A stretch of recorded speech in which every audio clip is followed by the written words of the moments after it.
Explain the port of Surat declined by the end of the 18th century.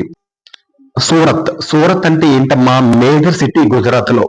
So textiles కి, diamonds కి, business కి చాలా అంటే చాలా ఇంపార్టెంట్ అన్నమాట ఇది. 18th సెంచరీ అంటే ఏంటి? 1701 to 1800 అప్పటి వరకు 18th సెంచరీ అంటారు.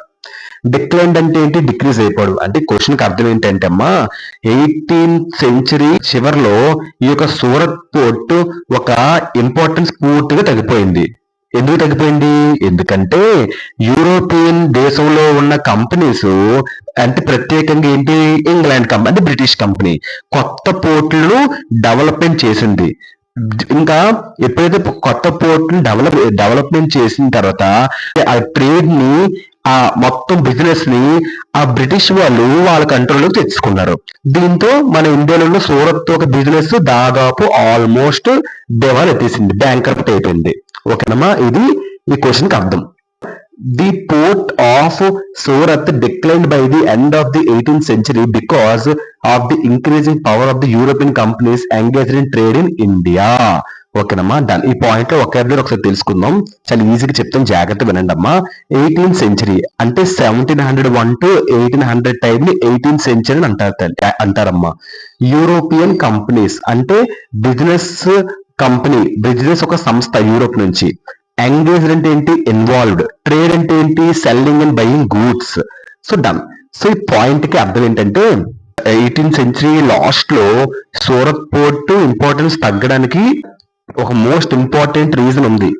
ఏంటంటే అది మన ఇండియాలో ఈ యొక్క యూరోప్ బిజినెస్ కంపెనీలు చాలా ఎక్కువగా, చాలా పవర్ఫుల్ గా పెరిగిపోయాయి. అవి ఆ యూరోపియన్ కంపెనీస్ మన భారతదేశంలో ట్రేడ్ ని వాళ్ళ కంట్రోల్లో పెట్టేసుకున్నారు. సో అలా పెట్టుకోవడంతో ఇంకా ఇంకా ఈ యొక్క సూరత్ లో, గుజరాత్ లో ఉన్న సూరత్ ఇంకా మొత్తానికి ఒక వ్యాపారం, బిజినెస్ అంతా కూడా పూర్తిగా పడిపోయింది.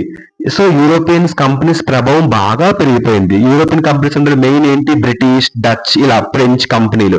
వాళ్ళ ఒక డిమాండ్, వాళ్ళ యొక్క ట్రేడ్ ని పూర్తిగా తమ కంట్రోల్లోకి తెచ్చేసుకున్నారు. సూరత్ ప్రాముఖ్యత తగ్గిపోయింది. సూరత్ లో భద్రత తగ్గిపోవడం వల్ల ఇంకా వ్యాపారులు ఇతర పోర్టులకు వెళ్ళిపోయారు, యూరోపియన్ పోర్ట్స్ కి వెళ్ళిపోయారు. సో ఈ విధంగా Surat port British company Europe నుంచి వచ్చి దెబ్బతీసింది. Second point, the European companies secured many concessions from the local courts in addition to getting the monopoly rights to trade. So అంటే పాయింట్ కి అర్థం ఏంటంటే అమ్మా, డన్. సో కన్సెషన్స్ అంటే ఏం తెలుసా? స్పెషల్ బెనిఫిట్స్ అన్నమాట. లోకల్ కోర్ట్స్ అంటే ఏంటి?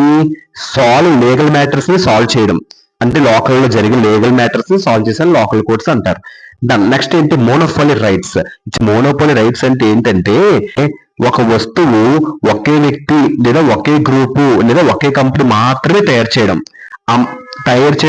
అమ్మడం కూడా ఒకే కంపెనీ కంట్రోల్లో ఉంచుకోవడం, వేరే వాళ్ళ పోటీకి రాకుండా, దాన్ని మోనోపొలీ రైట్స్ అని అంటారు. అదే బ్రిటిష్ చేసింది, వాళ్ళ కంట్రోల్ అన్ని పెట్టుకున్నారు.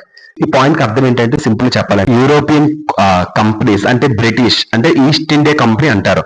ఈ యొక్క ఇండియాలో వ్యాపారం చేయడానికి చాలా మోస్ట్ ఇంపార్టెంట్ హక్కుల్ని పొందాయి, ప్రత్యేక హక్కులు పొందాయి. దీనికి అర్థం కంపెనీ వ్యాపారం మరింత సులభంగా, భద్రంగా జరగడానికి లోకల్ కోర్ట్ నుంచి పర్మిషన్ కూడా తెచ్చుకుంది. ఎవరు? Britishers, east India company. So ఈ విధంగా ట్రేడ్, బిజినెస్ విధానాల్లో ప్రత్యేక లాభాలు ఒక బ్రిటిష్ యూరోపియన్ కంపెనీస్ లభించాయి. సో యూరోపియన్ కంపెనీస్ ఏం చేసి లోకల్ కోర్ట్స్ నుంచి పర్మిషన్ తెచ్చుకుంది. సో మేము ట్రేడ్ ఇక్కడ ఇండియాలో చేస్తాము అని ఒక పర్మిషన్ తెచ్చుకుంది.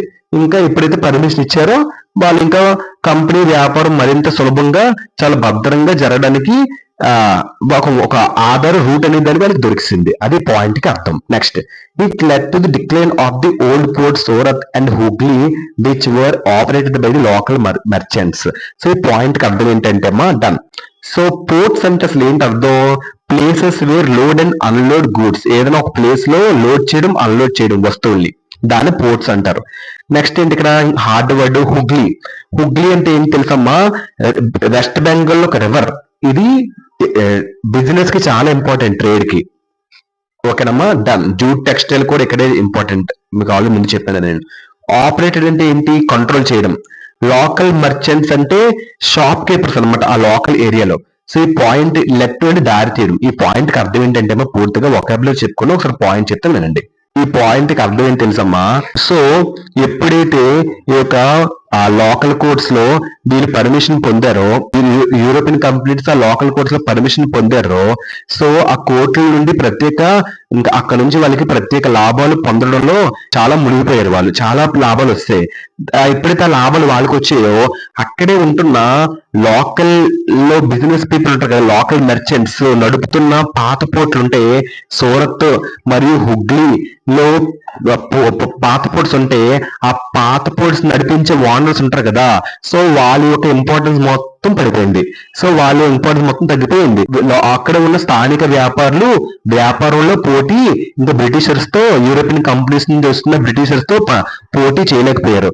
సో ఆ పోర్టులో ఇంకా వ్యాపారం మొత్తం డిక్లైన్ అనేది అంటే తగ్గిపోయింది పూర్తిగా. లోకల్ మెర్చెంట్స్ ఒక సుప్రమసీ ఆధిపత్యం పూర్తిగా తగ్గిపోయింది. సూరత్, హుగ్లీ పోర్టులు స్థానిక వ్యాపారుల చేతిలో ఉండేవి. ఓకేనమ్మా. యూరోపియన్ కంపెనీల హక్కుల వల్ల స్థానిక వ్యాపారులు ఇంకా పోటీ చేయలేక వాళ్ళు విఫలమైపోయారు. ఓకేనమ్మా. కంప్లీట్ గా వీళ్ళ యొక్క ప్రాధాన్యత తగ్గిపోయింది బ్రిటిషర్స్ వల్ల, యూరోపియన్ కంపెనీ తెస్తున్న పోర్ట్స్ వల్ల. అదే పాయింట్ కి అర్థం అన్నాడు. పాత పోర్ట్స్ ప్రాముఖ్యత పూర్తిగా తగ్గిపోయింది. సూరత్, హుగ్లీ వంటి పోర్టులు వ్యాపార బిజినెస్ లేకుండా పోయింది. Next point, exports from those ports slowed and the banks in those areas became bankrupt. Done. Exports అంటే ఏంటి? గూడ్స్ సెండ్ చేయడం అనదర్ కంట్రీకి అమ్మకానికి, దాన్ని ఎక్స్పోర్ట్స్ అంటారు. స్లోడ్ అంటే ఏంటి? స్పీడ్ తగ్గిపోవడం. బ్యాంక్రప్ట్ అంటే ఏంటి? ఫైనాన్షియల్ గా నాశనం అయిపోవడం, అప్పులు తీర్చుకోలేక దివాలెత్తిడు బ్యాంక్రప్ట్ అంటారు. సూరత్ మరియు హుగ్లీ వంటి పాత పోర్ట్లు ఇంపార్టెన్స్ ఎప్పుడైతే తగ్గడంతో ఆ పోర్టుల ద్వారా వస్తున్న ఎక్స్పోర్ట్స్ పూర్తిగా తగ్గిపోయాయి. సో దీంతో ఆ ప్రాంతాల్లోని బ్యాంక్స్ వ్యాపారం తగ్గడం వల్ల అక్కడ ఉన్న బ్యాంక్స్ ఇంకా డబ్బులు నష్టపోయాయి. అంటే ఎగుమతులు తగ్గిపోవడం, బ్యాంక్స్ ని దివాలెత్తడం, ఇంకా ఆర్థిక వ్యవస్థ మొత్తానికి బలహీనత అయిపోయింది. సూరత్ అండ్ హుగ్లీ పోర్ట్స్ లో ఈ యూరోపియన్ పోర్ట్స్ రావడంతో కాంపిటీషన్ కి. సో ఇదమ్మా. Hope you understand this answer. Thank you. ఒకసారి షార్ట్ గా చెప్పాను చూడండి అమ్మా. Explain the port of Surat decline by the end of 18th century. అంటే ఈ ఆన్సరు 18th century లాస్ట్ లో సూరత్ పోర్ట్ ఒక ఇంపార్టెన్స్ పూర్తిగా పడిపోయింది. ఎందుకంటే ఈ యొక్క యూరోపియన్ కంపెనీస్, అందులో ప్రత్యేకంగా ఈ యొక్క ఇంగ్లాండ్ కంపెనీ కొత్త పోర్టులను అభివృద్ధి చేసి ట్రేడ్ ని, బిజినెస్ ని తమ కంట్రోల్లోకి తీసుకున్నారు. ఇండియాలోని ట్రేడ్ ని తమ కంట్రోల్ తీసుకున్నారు. దీంతో సూరత్ లో ఉన్న బిజినెస్ ఆల్మోస్ట్ మొత్తానికి పడిపోయి దివాలా తీసుకున్నారు. ఓకేనమ్మా. అది ఈ ఆన్సర్ షార్ట్ గా చెప్పండి. Hope you understand. Thank you.